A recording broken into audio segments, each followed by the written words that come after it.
Students, let's we start the structure of the atom. In last video, we have discussed that the discovery of proton and electron that are the subatomic particle of the atom, and it means and the discovery of proton and electron cleared that atom is divisible, not indivisible, as told by Dalton's atomic theory.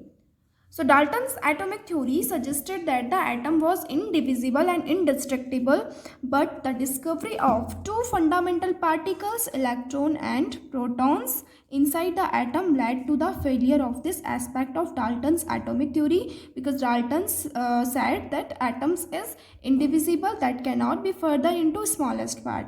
But in last video we have discussed that atom consists proton and electron, that we call subatomic particles, due to which the phenomena of static electricity is possible, in which electron is transferred from the one object into another object, because electron of one atom is transferred into the object of other into the atoms of the other object. And it was then necessary that if atoms consist of proton and electron in them, this is the atomic structure, and here proton present in this center part of the atom, and atoms are moving condition in this circular path. So this model we will discuss later, given by the Bohr scientist Niels Bohr. So if atom consists of proton and electron, then how proton and electron are arranged in an atom? So it was then necessary for the it was then necessary to study about that how proton and electron are arranged in an atom. So how proton and electron is arranged in an atom? This, and for explaining this, many scientists proposed various atomic model, and first is Thomson's model of an atom. So for illustrating about the arrangement of proton and electron in atom, given by firstly Thomson scientist. So this is atomic model given by, this is the atomic structure of the atomic model given by Thomson's model.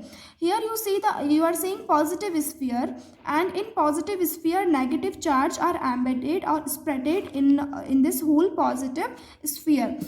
And this arrangement of proton and electron, positive sphere means proton and electrons here is present, and this arrangement of subatomic particles in atoms is similar as that of watermelon, because the red edible part of the watermelon is similar to that of positive sphere, and the seeds that are embedded in a watermelon are similar to the electron, because electron in a same manner spreaded whole over the positive sphere.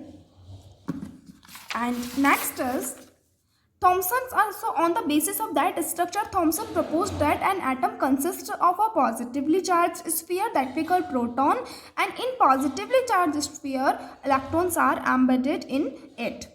The negative and positive charge are equal in magnitude, so the atom as a whole is electrically neutral. If atom consists of one proton and one electron, and one proton means plus one charge and one electron means minus one charge, so plus one minus one cancel, and the total charge that atom consists will be 0. So if the number of proton and electron, or the negative and positive charge, if equal in their magnitude, it means atom as a whole is electrically neutral. Next model, Rutherford's model of an atom. And why are we studying this model? Because we have to know that how protons and electrons, subatomic particles, are arranged in an atom. So for studying this, Rutherford did an experiment by using alpha particles. What is alpha particles? Alpha particles is a helium particles, helium element, that helium ion. Why we call it ion? Because it consists of plus 2 charge, and the mass of helium atom is 4u, and this is in the condition of ion, that plus 2. And why it is the charge on the helium is plus 2? Because it give up 2 electrons. If any atom give their electron, it consists plus 2 charge. More about this the transferring of electron and about the charge, that how an atom consists charge or charge reside in an atom, we will discuss in this chapter. So when alpha particles are scattered on through this gold foil, this is a gold foil, and here this is rounded structure are the atoms of gold foil, atoms of gold foil. Gold foil layer was about 1000 atoms thick, and because this layer could be made as thin as possible, so Rutherford chose this gold foil, and that was the 1000 atoms thick.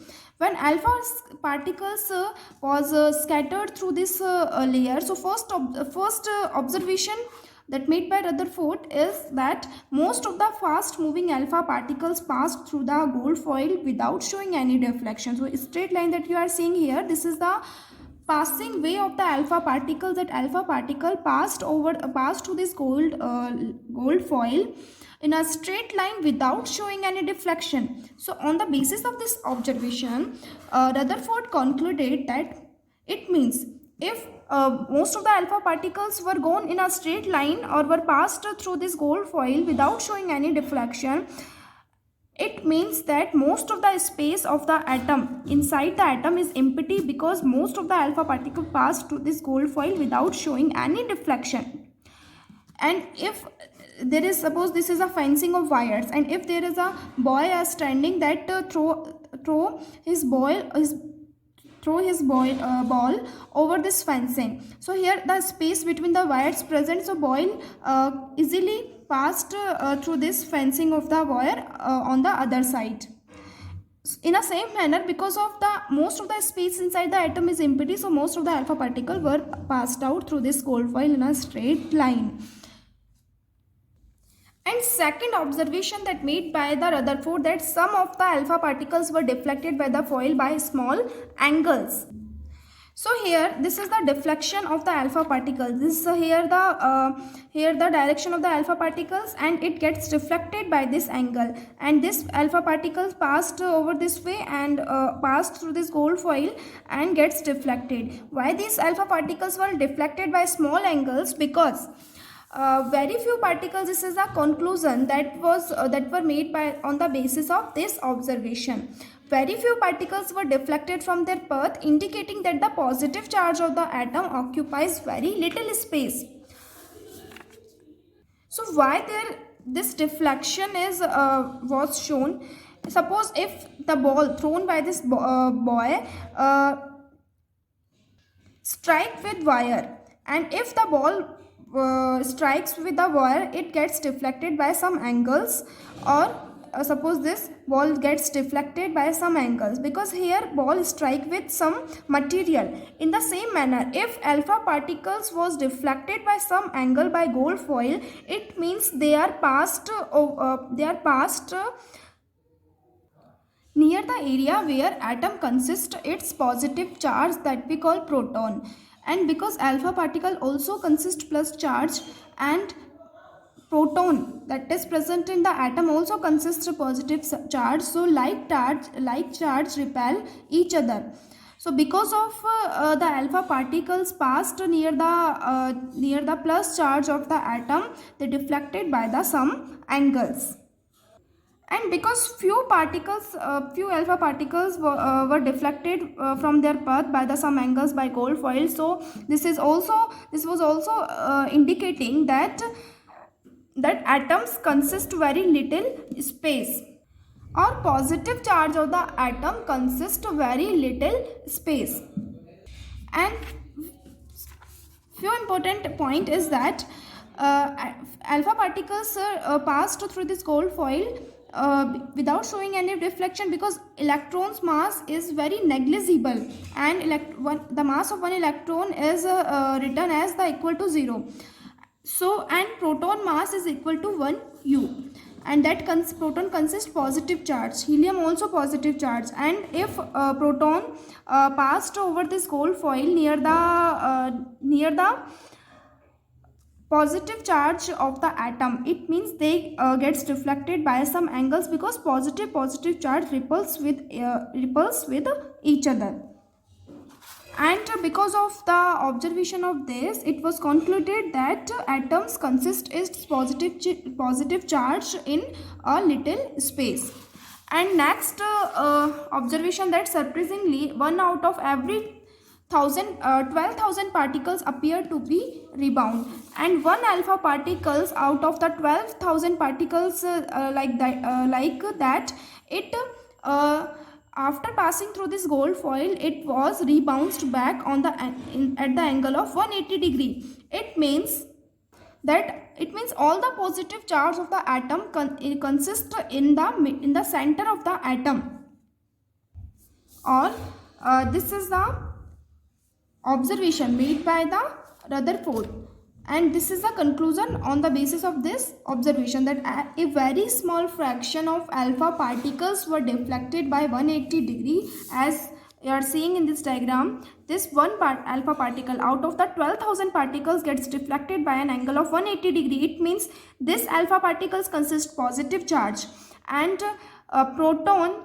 in atom that that also consists positive charge. If positive charge strike with each other, that it means one particles gets deflected by an angle of 180 degree. It means all the positive charge, because it gets bounced by angle of 180 degree.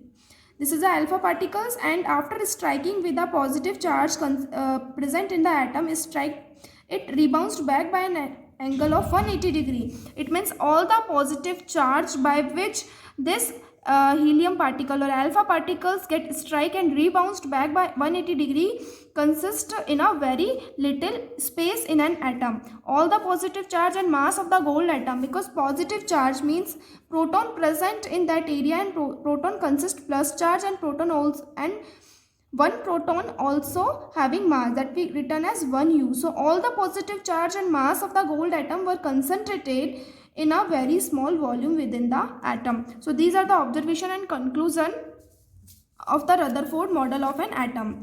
And from the data, he also calculated the radius of the nucleus is about 10 to power 5 times less than the radius of the atom. So the radius of the atom is 10 to power 5 times less than the radius of the atom. And this is and what is nucleus? The positive charge of an atom that is concentrated in a small volume, that area we called as nucleus. So the radius of the nucleus is 10 to power 5 times less than the radius of the atom. Radius of the atom means this is the radius of the atom from this point to this point, and this is the AB from point A to B is the radius of the nucleus, and from point A to C is the radius of the atom. Features of nuclear model of an atom. So on the basis of the Rutherford scattering experiment, he gave the features of the nuclear model of an atom, or he put forward the nuclear model of an atom. And the features of the nuclear model of an atom are: there is a positively charged center in an atom called the nucleus, and positively charged there is a positively charged center in an atom called the nucleus. And nearly all the mass of an atom resides in the nucleus, because like helium that consists plus 2 charge strike with the positive charge of the atom and get rebounds by an angle of 180 degree, because it is strike with the whole mass of the atom that consists in a very little space. It means that proton consists positive charge and proton also having mass. So all the mass is concentrated in a center of the atom. Nearly all the mass of an atom resides in the nucleus. Nucleus is present in a center of the atom. The electrons revolve around the nucleus in a circular path. So in a circular path, electrons revolve around the nucleus. This is a circular path. The size of the nucleus is very small as compared to the size of the atom.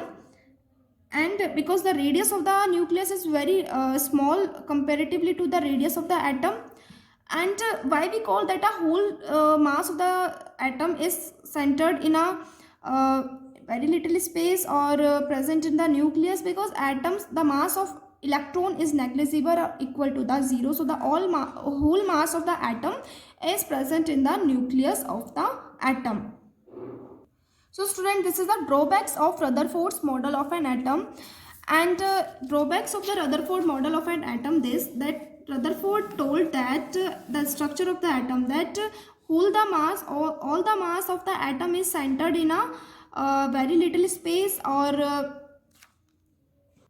and that little space he called as the nucleus, in which all the mass of the atom and all positive charge of the atom is present. All the mass and all the positive charge means the proton is present in the nucleus of the atom, and proton consists with positive charge and proton also having mass. So the charge and mass consist in a very little space, and that little space is called as a nucleus. And electrons revolve around the nucleus in a circular path, in a circular orbit. That was and this point of the structure of the atom given by the Rutherford. But and he said that electrons are revolving around the nucleus. If electrons are revolving around the nucleus, it means it undergo acceleration. It undergo acceleration because if electrons are revolving around in a circular path around the nucleus, and if they are moving, it means they generate acceleration A, that you have you learn in a study about the acceleration. If acceleration is generated by an object, it means it radiate energy. It radiate or it release its energy. And if while the electron revolving around the nuclear path, it radiates its energy, and if the electrons revolving around this nucleus radiate their energy, it means finally they fall into the nucleus. They fall into the nucleus. But this is not happen. Thus the revolving electron would lose energy and finally fall into the nucleus. If this were so, the atom should be highly unstable. And if this is true, that electrons by radiating their energy while they revolving around the nucleus, they lost their energy, they finally fall into the nucleus.